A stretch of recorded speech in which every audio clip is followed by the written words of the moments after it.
நாமக்கல் சட்டமன்ற தொகுதி அதிமுக வேட்பாளர் ஸ்ரீதேவி மோகன் புதுச்சத்திரம் நவனி உள்ளிட்ட 20க்கும் மேற்பட்ட கிராமங்களில் தீவிர வாக்கு சேகரிப்பில் ஈடுபட்டார்.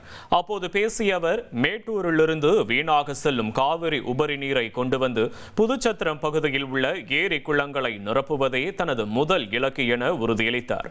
இதன் மூலம் விவசாயம் செழித்து குடிநீர் தட்டுப்பாடு நீங்கும் என குறிப்பிட்ட அவர், கடந்த 5 ஆண்டு கால திமுக ஆட்சியில் சட்டம் ஒழுங்கு முற்றிலுமாக சீர்கேடு அடைந்து விட்டதாக சாடி இரட்டை இலை சின்னத்திற்கு ஆதரவு கோரினார். எங்கு பார்த்தாலும் கொலை கொள்ளை, 2 வயது குழந்தைக்கும் பாதுகாப்பில்லை, 80 வயது பெண்களுக்கும் பாதுகாப்பில்லை.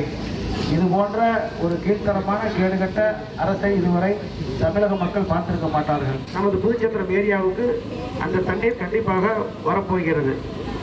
இங்க இருக்கிற ஏரி குளம் எல்லாமே முழுசு தண்ணி இருந்ததுன்னா இந்த ஏரியாவை நினைச்சு பாருங்க எப்படி இருக்கும்னு.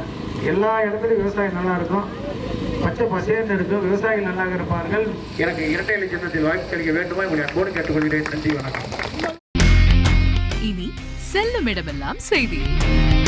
தந்தி டிவியின் வாட்ஸ்அப் சேனலை ஃபாலோ பண்ணினா செல்ல இருக்கும் இடமெல்லாம் செய்தி.